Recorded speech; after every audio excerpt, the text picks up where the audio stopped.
একটি জল পান না করে আমি অনশন ভাঙবো না, এটা আমার প্রতিজ্ঞা।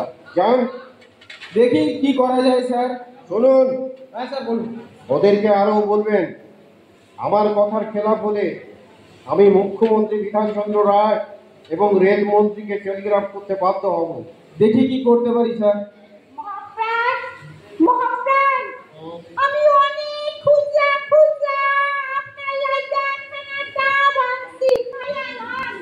আমি তো বলছি বৌদি, এই স্টেশনের সরকারি কলের জল না খেয়ে আমি অন্য কিছু খাবো না।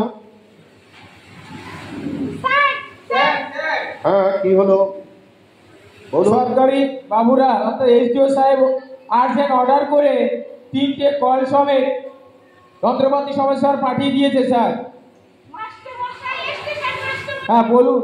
এই ডাবখানা আপনি খাইয়া লন। না বৌদি, দয়া করে মাফ করবে। এই আপনাদের সাথে যে দলিত ভাই বোনেরা অনশনে বসে আছে, ওদের অভুক্ত রেখে আমি ওদের সামনে ডাব পান করতে পারবো না, বরঞ্চ আপনি বৌদি ডাবটা খেয়ে নেন। জানেন মহাপ্রাণ, বলুন বৌদি। 2 বছর আগে পরপর 5 দিন আমাদের এই উদ্বাস্তু কলোনিতে কারুরই খাওয়ান জোটে নাই। শেষে সরকারি দল আইলে আমরা সকলেই খিচুড়ি খাইয়েছিলাম।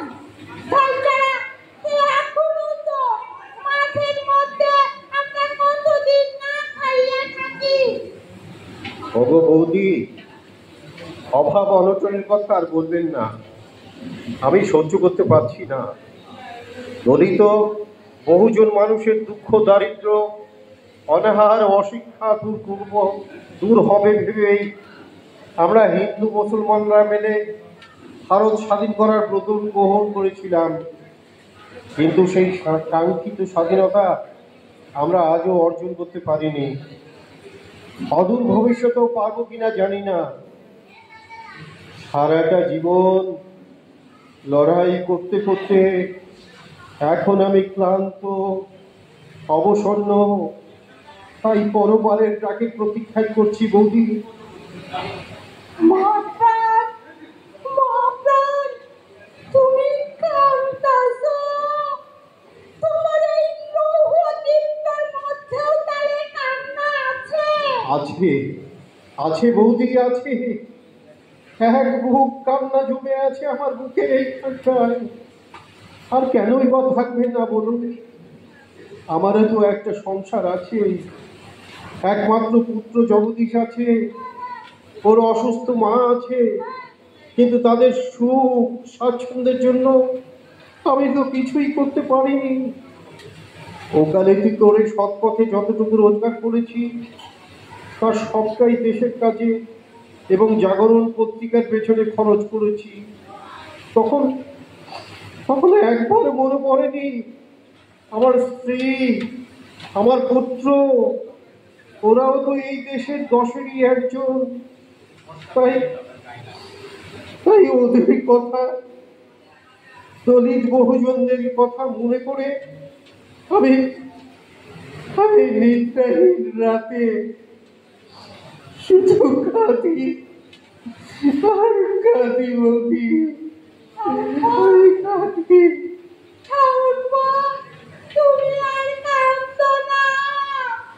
দেখো, দেখো, ওই তোমার কান্না দেখা আমাদের কলোনির সকলে কাঁদতাছে। তাছাড়া তুমি কাঁদলে আমাদের কান্না ঘোচাবে কেডা? ঠিক বলেছেন বৌদি, কান্না তো আমার সাজে না। আমি তো দলিত মুক্তির সংগ্রামী সৈনিক, তাই বিদ্রোহী কবি কাজী নজরুল ইসলামের ভাষায় আমার বলা উচিত, আমি বিদ্রোহীর অনুক্লান্ত। আমি সেই দিন হব শান্ত, যবে উৎপীড়িতের কন্দর রোল আকাশে বাতাসে ধরিবে না, অত্যাচারীর খর্গ কৃপাণ ভীম রণভূমে রণিবে না। আমি বিদ্রোহীর অনুক্লান্ত, আমি সেই দিন হব শান্ত। স্যার স্যার স্যার, আপনার বাবার যন্ত্রের সাকসেস হয়েছে স্যার। আপনি অনশন ভঙ্গ করে এই জল গ্যাস পান করে স্যার। ও বাহ, তিন তার মানে কি সরকারি বাবুরা এখনো সরকারি বাবুরা যোগের মন্ডল বাবুর কথায় থরথর করে কাঁপে বৌদি। আরে কি আনন্দ, কি আনন্দ, আমার কি আনন্দ, কি আনন্দ। অবাক জলপান করালো কেডা, যোগের মন্ডল ছাড়া আবার কেডা? অবাক জলপান করালো কেডা। যোগের মন্ডল ছাড়া আবার কে?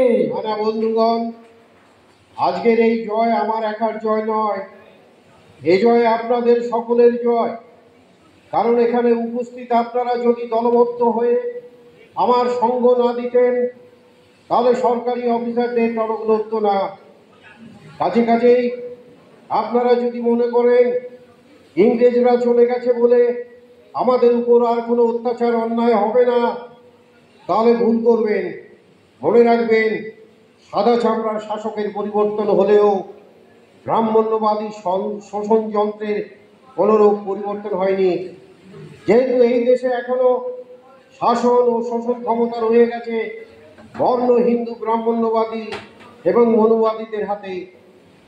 কাজেই বন্ধুগণ, আপনারা ভারতের সংখ্যাগরিষ্ঠ দলিত বহুজনেরা যদি নিজস্ব একটি রাজনৈতিক দলের নীল পতাকা দলে একত্রিত হয়ে গণ আন্দোলনের মধ্য দিয়ে ওই দিল্লির শাসন ক্ষমতা দখল করতে না পারেন, তাহলে অপশাসনের জগদ্দল পাথরটাকে কিছুতেই সরাতে পারবেন না এবং গৌতম বুদ্ধ, গুরুচাঁদ ঠাকুর ও ডক্টর আম্বেদকরের দর্শনকে বাস্তবায়ন করতে পারবেন না।